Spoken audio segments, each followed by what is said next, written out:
So we're going to try to find the equation of a plane which passes through the 3 points P, Q, and R as shown. Okay. The way to go about doing this, or a way, not the way, is to think about it in kind of like three steps, right? There's three pieces of information that we need to get in order to find the final result. So the first one is to create the vectors from the 3 points that were given. And then from there, we can use that to calculate the normal vector because those 3 points create two vectors, which two vectors then create a plane, and then we can find the normal to the plane.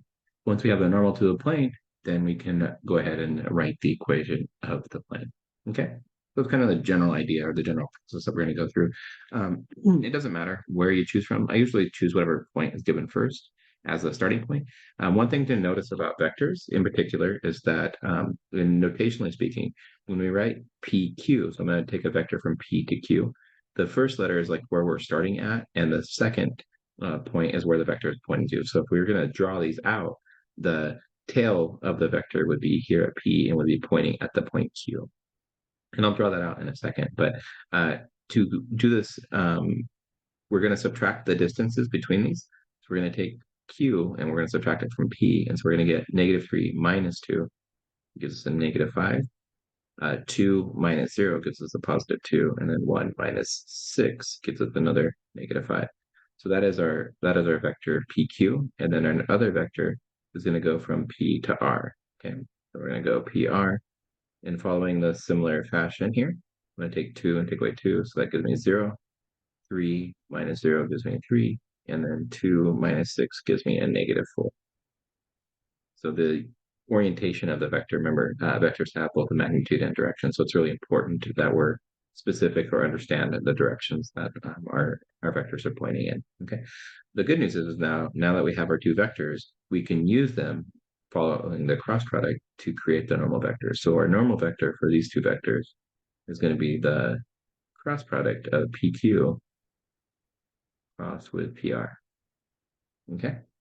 So each of these are a component, and various authors, various backgrounds have different notations. We'll stick with the kind of traditional ones. So the I hat means it's the unit direction or the unit vector in the x direction. And then we have j hat. This is the unit vector in the y direction, and then k hat, which is the unit vector in the z direction. And then we list out the components. So -5, 2, and -5. And then for PR, we have 0, 3, and -4. Okay. So this is the form of the cross product. And now what we're going to do is what we're going to see later in the semester, something called the determinant. This is just an easy compact notation for instead of memorizing the formula for it. But you kind of like think about it as I'm going to write I hat, and I'm going to block off these two. And you see the little sub matrix looking thing there? Okay, so then I'm going to take the determinant of that, and I'll show you what that means in just a second, but just kind of how to visualize it. So I'm crossing off this row and this column for this particular one. Okay, so that gives me then that for I hat, I have 2, -4, and then -5, 3. And I did it in that order because when we take the determinant, that's how we're going to multiply them. Okay. Now it's going to be a minus as we do our expansion. So we're going to subtract then from the j hat component. We're going to block off this row and then that column. Okay. And so you see there the little submatrix there. So we have -5, -5, 0, 4. We're writing it in how I did earlier. It's -5, -4, -5, and 0. And if you're paying attention in multiplication, this term, when we multiply these two, will be giving us 0. So that's something to pay attention to. And then finally, k hat, and this determinant, okay, we're going to block off this row and this column. And so you get -5, 3, 2, 0, which is the order in which I would multiply them. Okay, so there is the sub matrix that we're going to compute for so we're going to multiply across. So for this, I hat is equal to 2 times -4, which is -8, minus, and you're always subtracting, a -5 times 3. So this is -15. Okay. So signs are a common error to be very careful about. So j hat is going to be equal to -5 times -4. So that's positive 20 minus, well, 5 times 0. So that's a 0. Plus k hat. And this is going to be -5 times 3, which is -15. And again, 2 times 0 is 0. So that one's just 0. So we end up with negative 8 and a negative here make this a positive. So 15 minus 8 is going to give us 7i hat minus, it looks like a minus 20 j hat, and then a minus 15 j hat. And so this is our normal vector to the plane spanned, or the plane created by PR and PQ. Okay, so now that we have those values, then the next part, the third step, is really easy, given that we have the normal. And we can choose any of the 3 points up here to, we can choose any of the 3 points. It really doesn't matter, since the normal is normal to every point in the plane, and the plane incorporates every point in the plane. It doesn't matter which point they choose, as long as they're in the plane. So I usually just choose P, especially because it has zeros. So zeros are nice. So in this final form, we write in, and we're going to dot that with the difference of an arbitrary vector x minus the point P. And you can kind of think of P as a vector with a coordinate being P, 2, 0, and 6. Okay, just to kind of keep that right. And so similarly, we're going to have 7, negative 20, and negative 15. And we're going to dot that with, okay, so the x value of the x coordinate minus the x coordinate of P, which is 2 right here. Okay, and then the y value for P is 0. So that one's just going to be y minus 0 or 0. And then z is going to subtract from it 6. So z minus 6. Okay.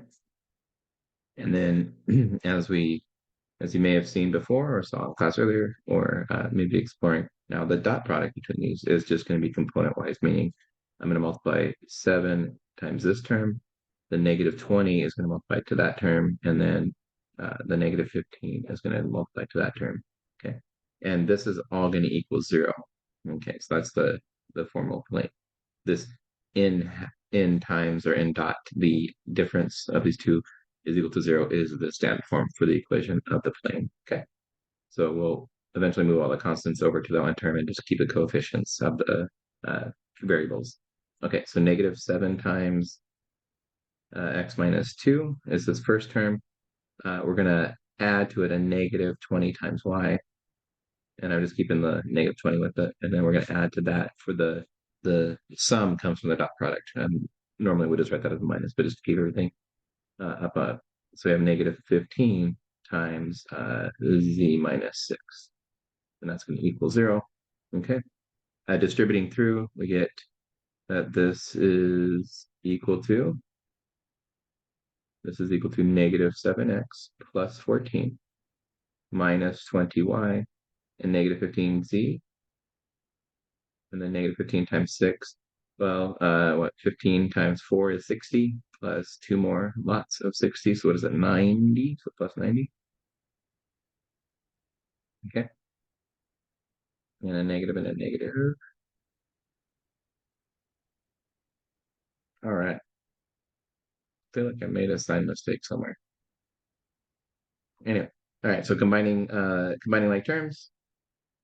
Okay, we would combine those two terms and then rewrite the that's a 7x minus 20y minus 15z equals whatever this constant term is.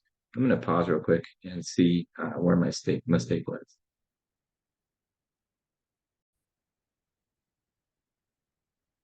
All right, so here's a word of warning. Watch out for signs. So as I said, I felt like there was a mistake. And so this is how silly it can be. You can see how this is a positive 7. Somehow I made it a negative 7 here. That should be a positive. And that would make that a positive and that a negative. So this is a positive 7x and a minus 14. So combining those two, we should get a positive 76 on this side. So these two add to 76. But when I move it over to the other side, you get a negative 76 for the equal sign, or for the constant term there.